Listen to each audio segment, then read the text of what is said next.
Assalamualaikum warahmatullahi wabarakatuh. Tepang di channel YouTube-na Masjid Sabil Huda Pamucatan di dadangat ayeuna simkuring bade terjemah perkata bahasa Sunda Quran surat Al-Baqarah ayat genep dugi ka ayat 16. Mangga urang ngawitan halaman 3 berarti nya. Ina satamna alladzina jalma-jalma anu kafaru kalafir sawaun sarwa alaika him maranehna aang dartahum naha hidep ngelingan maranehna am atawa lam henteu tundirhum hidep ngelingan maranehna la henteu yu'minun. Ayat ke-7 khotama nutup Allahu Allah ala kana kulubihim hate maranehna wa jeung ala kana sam'i pangdenge him maranehna wa jeung ala kana absori panenjo him maranehna bisawatu tutup walahum wa jeung lahum pikeun maranehna adabun siksaan adimun anu gede. Ayat ke-8 wamina jeung ti annasu manusa man anu yaqulu ngaromong amana kami iman bi ka Allahi Allah wa jeung bil yaumi kana poe al akhiri akhir wa jeung ma henteu hum maranehna bi mukminin anu ariman. Ayat 8 yuhadiuna maranehna rek nipu Allahu Allaha ka Allah waladina jeung jalma-jalma anu amanu ariman wama jeung henteu yahdauna maranehna nipu illa kajaba anfusahum kadirina sorangan wa jeung mah henteu yasurun maranehna sadar. Ayat 10 fi dina qulubi hatehim maranehna maradun panyakit fajada nya nambahan hum pikeun maranehna Allahu ti Allah maradan panyakit wa jeung lahum pikeun maranehna azabun siksaan alimun anu nyeri bima kunaon anu kanu nyaeta yakdibun maranehna ngabarohong. Wa jeung ida lamun kila diomongkeun atawa dicaritakan lahum ka maranehna la ulah tufsidu nyieun karuksakan fi di al ardi marcapada atau bumi nya marcapada. Qalu maranehna ngaromong inna satemena ma'an nahnu kami muslihun jalma-jalma nu nyieun kahadean.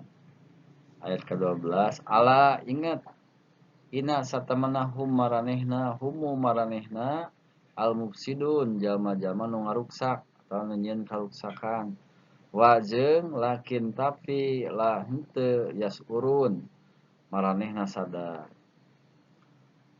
Ayat ke-13 wa jeung ida di lamun kila diomongkeun lahum kamaranehna aminu gera ariman kama saperti amana imana annasu manusa qalu maranehna ngomong anu minu nah kami kudu iman kama saperti amana imana sufahau jalma-jalma nu barodo. Ala ingat ina satamana hum maranehna humu maranehna sufahau anu barodo wa jeung lakin tapi la henteu ya lamun maranehna nyarahun wa jeung ida di mana atau lamun laku maranehna amprok aladi jalma-jalma anu aladina jalma-jalma anu amanu ariman qalu maranehna ngomong amana cenah kami iman wa jeung ida lamun halau ngeriung atau kumpul ila ka sayatinihim setan-setan maranehna qalu maranehna ngaromong inna satamana kami ma'akum bareng jeung aranjeun kum inama satamana maraneh nahnu kami mustahziun jalma-jalma anu ngaheureugeun. Teras ayat ke-15 Allahu yastahzi'u ngaheureukeun bihim ka maranehna wa ya'muduhum jeung ngantep maranehna fi dina tugianihim ka sawanang-wanangana ya mahun maranehna mandeg mayo.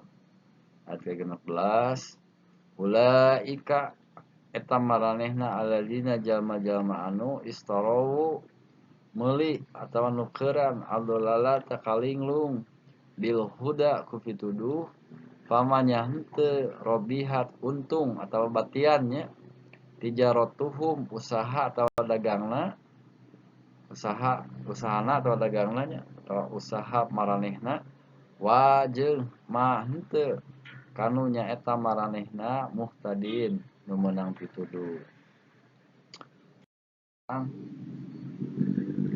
Terjemahkan ayat kegenepnya innalladzina kafaru sawaun alaihim a'angdartahum am lam tundirhum la yu'minun. Satemana ari jalma-jalma nu kafir mah bade dielingan ku hideup bade henteu sarua bae maranehna mah moal rek diarekeun ariman. Jadi maranehna teh norek teu daek dipepelingan.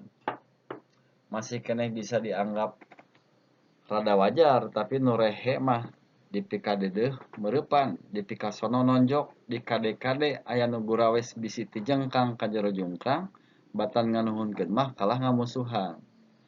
Bener-bener nu asih dipulang seungit nu haat dipulang moha di luhur geus disebutkeun yen syariat milata Ibrahim dina kurun panutup ngan hiji nyaeta syariat Islam.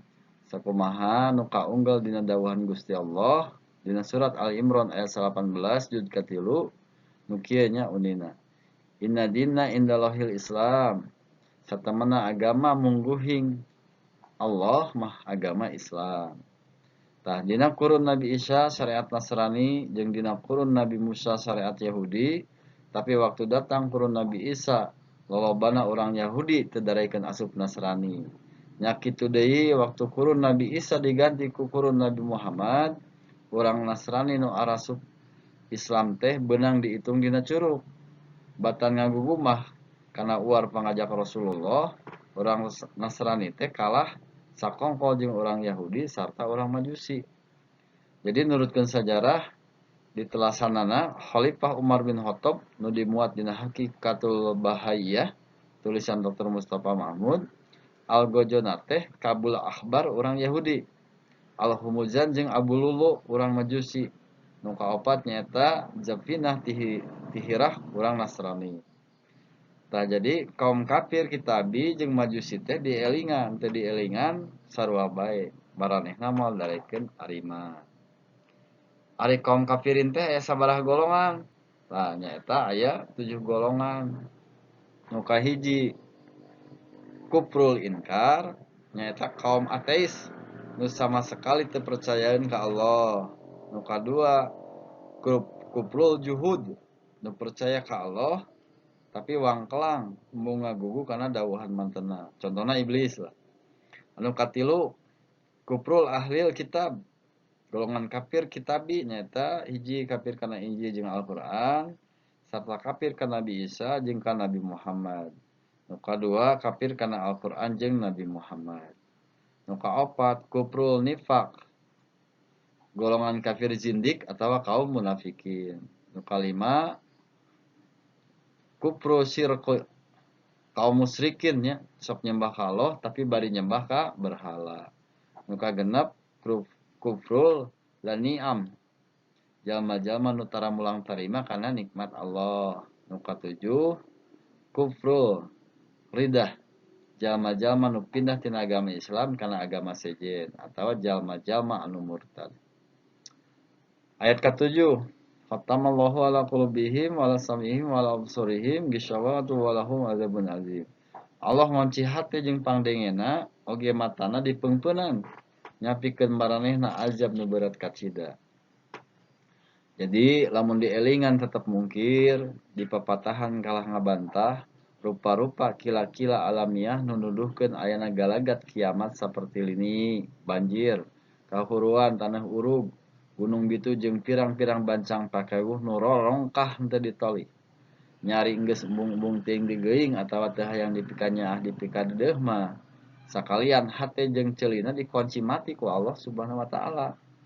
Jeung matana dipengpeunan sapageuh-pageuna pek rek kumaha bae ayeuna mah rek mangprung hirup ngaberung ngalajur nafsu ngumbar kahayang tunggul diparut catang dirumpak keur mentana mah saeutik moal mata kaciwit kulit kabawa daging teu nya Allah mah teu bakal rugi saeutik-eutik acan rek ngabadaus mawa karep sorangan kumaha karep teuing tapi engke di alam akhirat ulah sambat kaniaya ulah majar di teung-teunganan pasti bakal nandangan tunggaran nu berat taya papadana disiksa dina neraka salalawasna ninggang dinu nyakrawi ti bahu denda seperti Firaun jeung Namrud lamun hate geus dikunci pasti bakal dolim sawenang-wenang ngagulang gaper kaum duafa moal aya ras-rasan nganiaya jalma-jalma nu geus teu walakaya cacah kulicakan pating jareurit kalaparan moal kadengieun da ceulina ge geus dicocokan Pak nu pating laloher lang layesan moal kadeuleueun da matana geus dipengpeunna tah ayat ke-8 wa minan nasi may yaqulu amanna billahi wa bil yaumil akhir wa ma hum bimumin. Di antara manusia anu ngaromong kami percaya cenah ka Allah jeung kana poe akhirat. Padahal mah maranehna teh lain jalma-jalma nu ariman.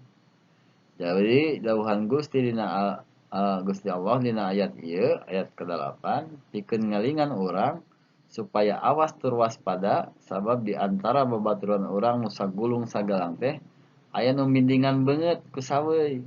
Api-api mikanya mika asih padahal sirik pidik belang bayah api-api iman padahal kafir nyata jalma munafik teh nya tah diturunkeuna ayat ieu teh aya patula patalina jeung tingkah laku dedengkot munafikin urang Yahudi nyata Abdullah bin Ubay siga nu nya harita teh manehna nyampeurkeun semurengkuh sirikna teh dedepean siga nu isin bari uluk salam jeung sasalamanya ka Abu Bakar ka Umar jeung Ali nyaritana galecok bari pikeun siga nu nya gumbira terus ngobrol puja jeung puji kanu tiluan ku ngedalkeun ucapan nu meunang ngarai seperti penghulu Bani Hasyim Syekhul Islam Al Faruq hartawan nu dermawan jeung rea-rea deui memeh undur teu poho andum salamet heula Allah mau ninga karena utek tongo walang taga boh nu nembrak boh nu nyumput di jero gunung batu atawa nu nyelepet dina liang cecopet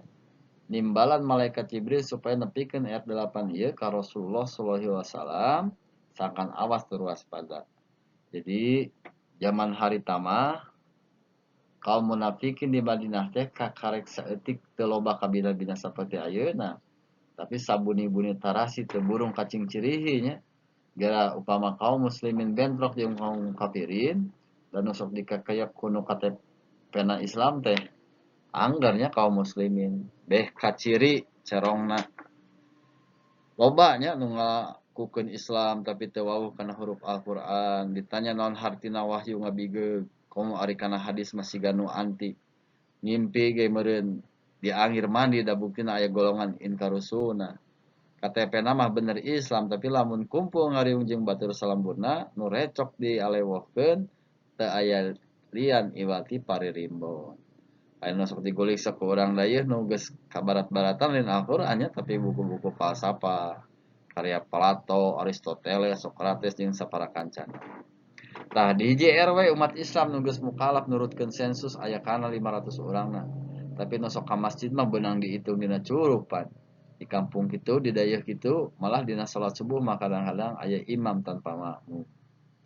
Tah di antara kaum munafikin teh aya nu hianatnya beungeut yang hareup ati mungkir pura-pura mika cinta Islam seperti disinyalir dina hadis riwayat Bukhari jeung Muslim dina hiji poe para sahabat Hudzaifah ngayakeun gunung catur jeung Rasulullah Tah salah seorang ti para sahabat aya nu nyarita kurang lebih saperti kieu. Ya Rasulullah, saeutosna abdi sadaya kapungkur nalika masih jahiliyah, hirup tagiwur dina karusuhan, nu taya kendatna. Lajeng Allah maparin kasayan nakdirkeun abdi sadaya jadi umat Islam, hirup tentreng sabilulungan. Nah, saperantos kasayan ieu teh bakal timbul deui kakacauan. Ya walau ku anjeunna bener bakal aya. Sahabat teh nanya deui, nah saparantos kakacauan teh bakal aya di kasayan? Saur Rasulullah, nya bakal datang deui kahadian, tapi bakal kacampuran ku dohonun. Cek nanya naon dohonun teh ya Rasulullah? Anjeunna ngawaleur jalma-jalma nu mere pituduh lain pituduh kuring. Dina riwayat nu sejen, jalma-jalma nu ngagunakeun cara-cara lain tina sunah kuring, jeung nurut kana pituduh salian ti pituduh kuring. Tah kumaranehna kanyahoan jeung kudu disingkahan. Sahabat nanya deui, nah saparantos kasayan teh aya di kawonan? Diwalor ku Rasulullah, aya tukang dakwah dina Bang Barung sababaraha panto jahanam jeung singsaha nu nurut kana uar pangajakna tan wande manehna dikeceburkeun kana neraka. Sahabat nanya deui, ya Rasulullah, mugi diterangkeun sifat-sifat maranehna teh ka abdi sadaya. Terus saur anjeunna, lahirna mah maranehna teh sarua jeung urang pada Islam. Nyaritana ngagunakeun ayat-ayat Al-Qur'an jeung hadis. Terus cek sahabat, abdi sadaya kedah kumaha upami pependak sareng kawas kitu. Terus Rasulullah hidup sararea ulah kaluar tina jamaah kaum muslimin jeung imamna.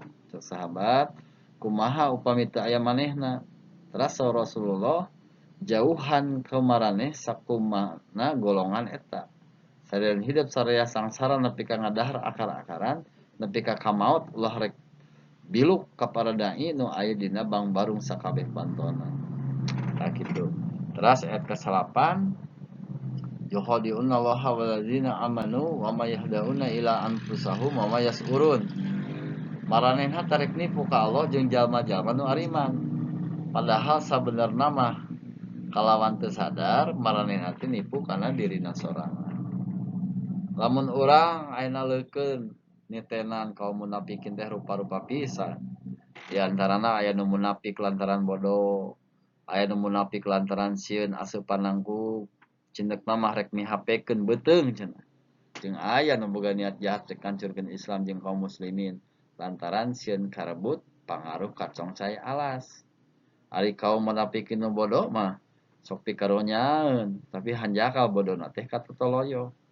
Tah, ari nu munafik lantaran awal ku eusi asupan mah sok cunihin jeung kandel kulit beungeut.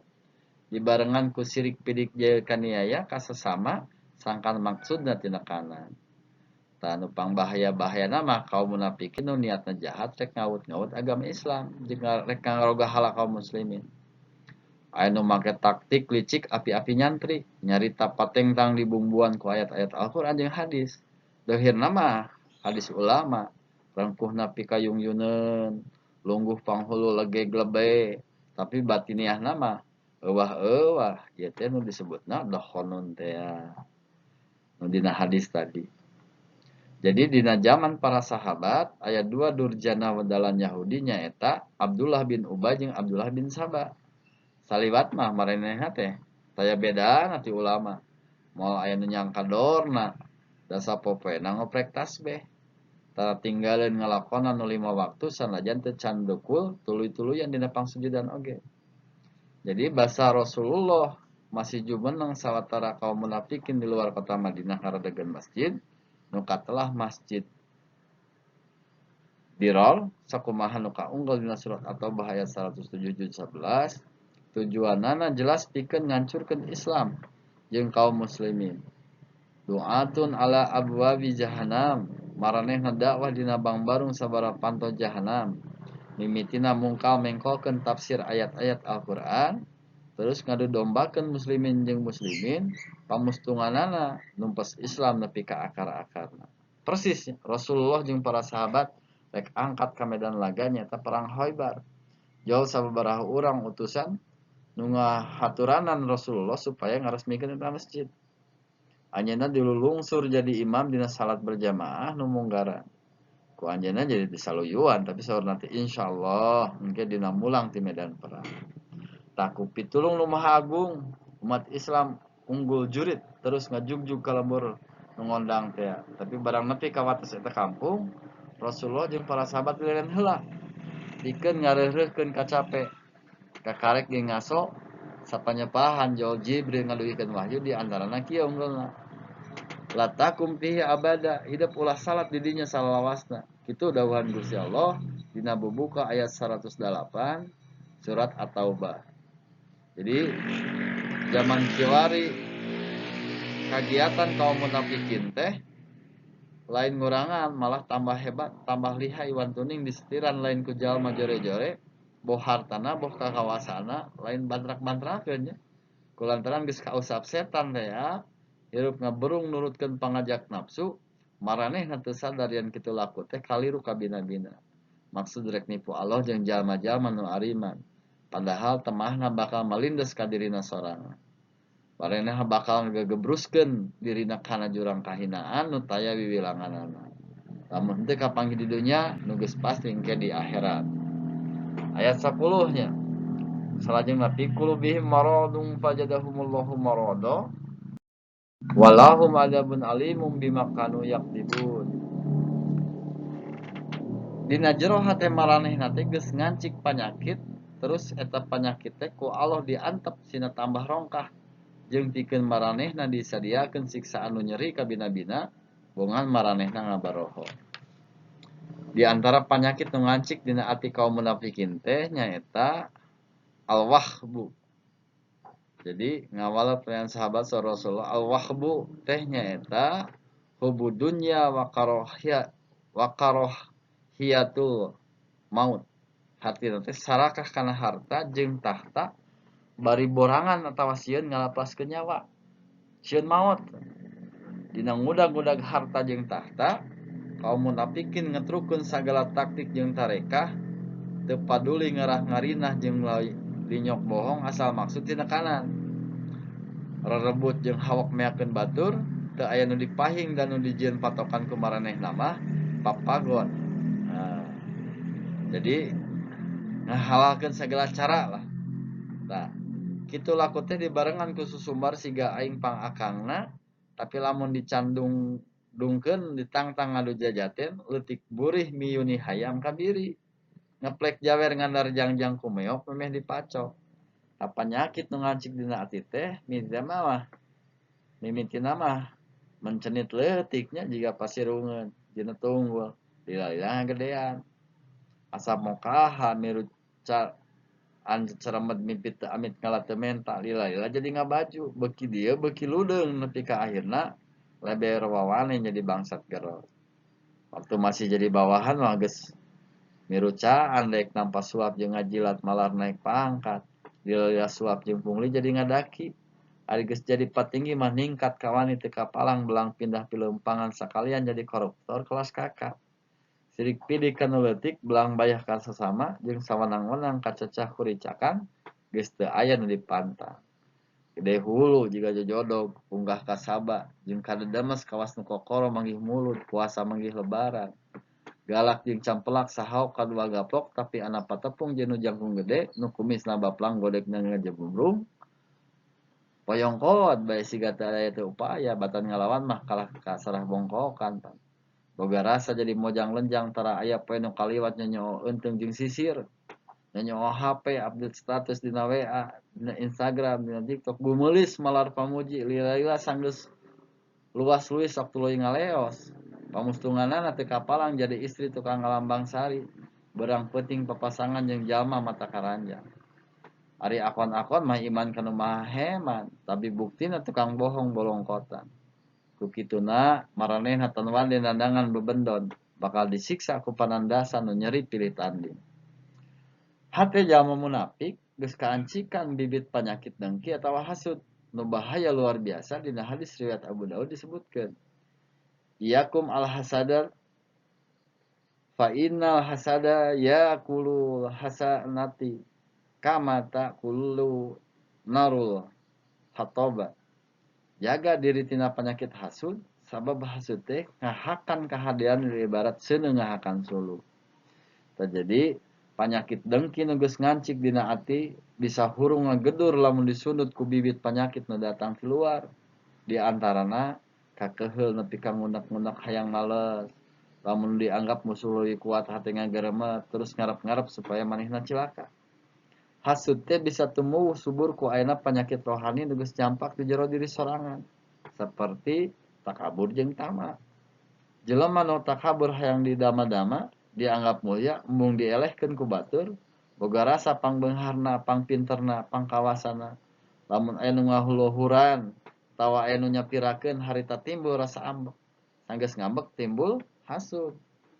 Jelema nu tama nyaeta jelema nu sarakah tawa hawak, pangkat hayang pangluhurna, harta hayang panglobana, kajen teuing batur cilaka asal geunah sorangan. Takaop aya jelema nu eungkeut rek mapakan, tuluy bae timbul panyakit hasudna. Lamun aya bawahan nu mekar komarana heug teu daekeun diajak sailon. Teu talang ke dipecelengkeun pan ka tempat nu hara-haraeun, sanajan manehna teh teu tuah teu dosa.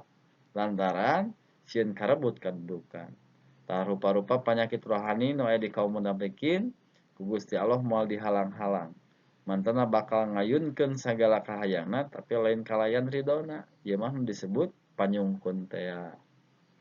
Ayat 11 wa idza qila lahum la tufsidu fil ardi qalu innama nahnu muslihun.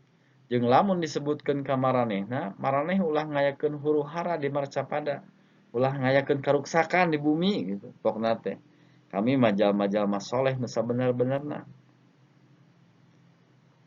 Kaum munafikin mah memang kandel kulit banget lamun ngabohong tara kireum-kireum sok gembar-gembor hayang kakoncara loba jasa anak katohyan kaboker belangna tara erana nepakeun gegeuleuh kadeungeun ban nepi ka antukna mah jalma teu tuah teu dosa katempuhan buntut maung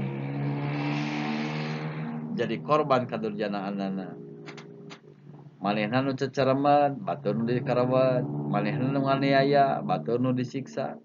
Lamun aya nu wani ngutik-ngutik ulah ngayakeun pangaduan, pamabokan jeung palacuran, lak-lak dasar nambalang jeung popolotot. Maneh teh ulah pipinteran jeung sasantrian bisi teu nyaho nu disebut ngadu teh nu matak nimbulkeun kabencian jeung mumusuhan. Ari tarohan atau lotre mah bandar jeung nu meuli kupon teh teu pahareup-hareup. Mulai ena judi online kan gitu. Kumaha bisana nimbulkeun kabencian jeung mumusuhan. Anu disebut lacur atau jinah teh perkosaan cek urang barat mah. Marital force. Lamun papada suka mah lain lacur lain jinah. Ye bisi teu nyaho nu ngalantarankeun mabok teh lain ngan minuman keras bae ngada sanguge ari leuwih ti mah pasti matak mabok. Minuman keras seperti whisky jeung bir teh lain pikeun cacak-ricak anu hirupna kekerebet. Ieu mah pikeun jalma-jalma modern jeung sopan asal nyaho kana kondisi diri matak naon-naon. Jelema kurung batok mah moal nyaho kamajuan zaman ieu bisa rek teu nyaho hasil tina lotre minuman keras jeung pelacuran teh keur ngawangun rumah tangga pikeun balanja pikeun nyakolakeun barudak sawareh disumbangkeun pikeun ngahadian jalan jeung rupa-rupa olahraga. Ku jalma cepet panenjo mah pasti kami teh dituduh tukang ngayakeun huru-hara atau kapasidan. Tapi ari kudu boga pandangan hirup sehat jeung bisa ngantisipasi kamakaran zaman mah alpukah kami teh bakal dipuji. Kalau warga bisa kacuponan keperluanana lamun aya leuwihan pikeun tutulung kanu butuh. Tah cenah menimbulkeun musuh jeung kabencian teh lamun nu ngaduna teu hareup-hareup cenah. Aya bandar ari bandar lotre jadi online mah cenah. Nu teu katenjoeun kitu teu naon, nah teu nyahoan yen nimbulkeun penyakit AIDS teh. Kapan babakuna mah pelacuran, nah teu nyahoan yen korban kecelakaan lalu lintas nu puluh-puluh ribu di Amerika di Eropa teh lantaran minuman keras. Eta bahasa-bahasa jalma anu teu iman ka Allah. Negara maju nya balap nyeriunan pakarang perang, loba-loba jumpa hebat-hebat dina nimbulkeun bahayana. Cenah lain pikeun kapasidan atau huru-hara. Lamun negor jawabna teh untuk perdamaian. Sok ana 11.000 nu perlayan di Nagasaki. Jeung Hiroshima akibat bom atom. Ana di Afghanistan, di Palestina, Afrika Kidul, Bosnia, teh kaasup kana teror huru-hara atau kajahatan gitu. Sama kajahatan. Ayat ke-12. Ala innahum humul mufsiduna walakin la yasurun. Ingat satamana maranehna pisan nu ngayakeun karuksakan teh tapi maranehna teu sadar atau teu ngarasa. Pasti hardina ruksak, binasa, jahat, pikajijieun jeung telengas. Jadi jalma nu sok ngayakeun huru-hara, rarampok, nipu, maehan, merkosa, lalacuran, ngadu, judi, mabok, jeung ngalakukeun rupa-rupa paharaman disebut mufsidun. Lalaki mata keranjang jeung awewe kembang jalan nya. Teu boga rasa yen maranehna tukang ngalakukeun maksiat, nu hirup kumpul kebo teu ngarasa yen kalakuan maranehna teh pikajijieun. Malah sabalikna ngarasa boga jasa, geus bisa silih cumponan kabutuhan biologis. Lalaki ngerasa geus bisa mere nafkah lahir jeung nafkah batin ka awewe. Jeung awewe nya kitu keneh ngarasa boga jasa bisa ngawulaan batur sakasur lahir batin. Zaman baheula aya sinyoh ngaranna Piet Hein. Manehna teh pamimpin bajak laut nu bisa ngabega sabaraha kapal dagang nu pinuh ku barang-barang nu mahal. Ku babaturanana dipunjung dipuja malah nepi ka jadi kacapangan balarea pada muji dina rakitan basa nu kieu nina Piet Hein. Zijen name is clean, zijen daden bene growth, jeung saterusna hadina Piet Hein ngaranna leutik tapi jasana gede. Taya wilangan tukang rarampok babadog dianggap pahlawan, jalmana teu rumasa boga dosa, malah sabalikna ngarasa reueus gede jasa. Algojo Israel nu geus ngabinasakeun ribuan manusia bangsa Palestina. Algojo komunis Yugoslavia nu nyacar baulangkeun urang Bosnia, merkosa kehormatan kaum wanita, samemeh ditelasan patina, jeung ngancurkeun lebur nepi ka rata jadi taneuh. Nini aki-aki katut barudak leutik nu teu tuah teu dosa, teu aya nu dikarikeun, kabeh dicacak diwalang-walang teu yaras-rasan. Kapasidan sarupa kieu teh teu dianggap dosa, malah disebut jasa ku maranehna. Urang biruang merah nu geus ngajorag Afganistan jeung ngarekep ribuan pribumi teu boga rasa jadi durjana, malah akon-akon jadi pahlawan kajana pria. Nu boga hotel mewah tempat ngumbar nafsu amarah seperti ngadu, mabok jeung lacur, teu ngarasa boga dosa, malah reueus gede jasa dina bidang pariwisata, pikeun ngaranjatkeun devisa. Nu salingkuh rurucahan ngalajur nafsu, ngamonyah-monyah ladang anjuk hutang, bari ngaborehkeun imah jeung pakarangan, pikeun nutupan kapasidan, mangmelikeun papakean keur anak pamajikan pokna teh bari nepak dada, yeuh, ieu teh jasa bapa, padahal satemana mah maranehna teh jalma jahat. Ayat ke-13, wa idza ilalahum aminu kama amana nasu qalu anu'minu kama amana sufaha ala innahum humus sufaha walakin la ya'lamun. Jeung lamun aya uar pangajak ka maranehna hayu urang ariman ieu dulur-dulur saperti batur-batur nu geus ariman pokna teh. Nah kami teh kudu iman saperti kaum mukminin anu barodo. Ingat satemena nu barodo teh maranehna sorangan, tapi maranehna teh nyarahun. Jadi jalma-jalma nu ariman dina zaman Rasulullah sallallahu alaihi wasallam masih di Mekahnya, memang lolobana mah jalma-jalma leutik. Jadi upamana ditilik tina jihad kakayaan, pangaruh jeung kapinteran nulis maca kaum mukminin teh aya di sahandapeun urang jahiliyah. Malah di lembur urang oge basa masih dijajah ku Walanda nya kaum mukminin nu moyan dina ilmu pangaruh dunyawiyah teh kabilang saeutikna keur. Jadi anggapan umum nu reueus ka kadunyaan unggul jalma-jalma nu ariman teh golongan jalma barodo, urang kampung bau lisung nu taya pandangeunana. Padahal ngeunaan akhlak mah kaum mukminin nu dipoyok bodoh teh jauh leuwih hade batan kaum mufsidin nu hirupna sisinyohan. Pandangan hirup kaum mukminin ka zaman nu bakal kasorang leuwih jauh batan pandangan hirup kaum mufsidin. Kaum mukminin geus sanggup ngantisipasi kahirupan ukhrawiyah, sedeng kaum mufsidin mah cepet kana semet kahirupan dunyawiyah malulu. Kaum mufsidin unggul ngagulung masalah dunyawiyah nu teu sabaraha tur teu lana, paling-paling saukur pupuluhan tahun bari nyapirakeun kanikmatan ukhrawiyah nu langgeng taya tungtungna. Sedeng kaum mukminin leuwih ngautamakeun nu langgeng batan nu sakedeung. Cik ayeuna saha nu bodoh teh, naha kaum mufsidin atawa naha kaum mukminin? Alhamdulillahnya khususna di lembur urang sabada merdeka geus loba kaum intelek malah para pajabat pisan nu tandang milu nanjurkeun agama Islam. Di zaman beri itu aya jalma sompral manehna nyarita ka babaturan sapagaweana pokna teh Jelema nu teu daek lacur mah bodoh kata toloyo, moal nyaho kanikmatan hirup. Teu mangkuk sabaraha bulan ti hari tajol aya awe diantar ku bapana datang ka tempat pagawean jelema nu sompral teh. Tayah nama eta awe teh geus ngaraga dua, beutingna geus rada bureuyeung. Ari nu boga dosa nambung tanggung jawab, lantaran lalaki ceunihin. Nu sompral teh kahiji geus boga anak pamajikan, kadua rucahna teh lain ngan ka saurang unggul.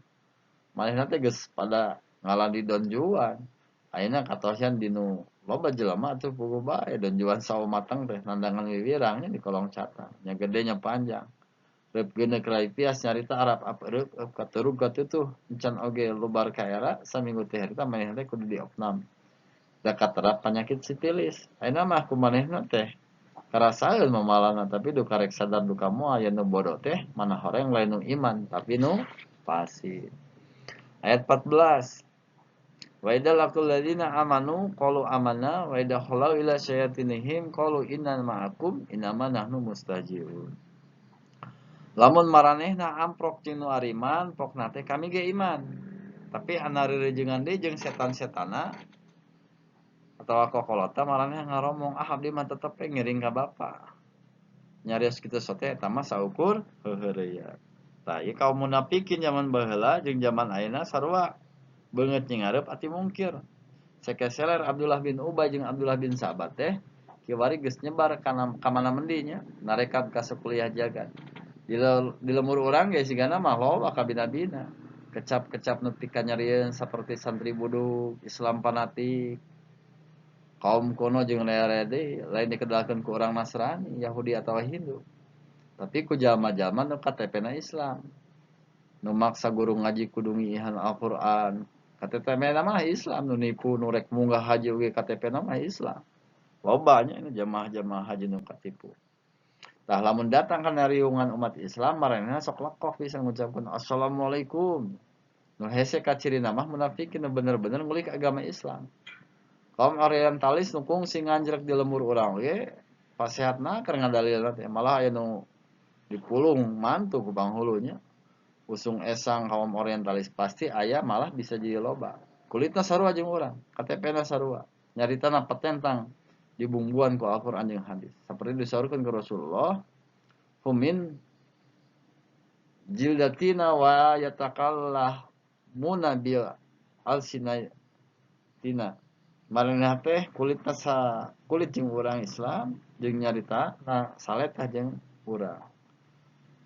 Dina ayat ieu kaunggal halau ila sayatinihim ruang riung atawa rerejengan jeung setan-setan maranehna. Dimaksud ku kecap setan teh nyaeta pamimpin. Sabab dedengkot kadurhakaan nu ngatur taktik tipu muslihat teh para pamimpin. Ayat 15. Allahu yastajiu bihim wa yamuduhum fi tugyanihim yamahun. Allah bakal ngaheureukeun maranehna jeung bakal ngantep maranehna sina mandeg mayong dina kasawenang-wenanganna. Jadi kaum munafikin nu ulah ilu tuturut munding hirupna bakal ngolembar teu boga tatagenan jeung pamuntangan.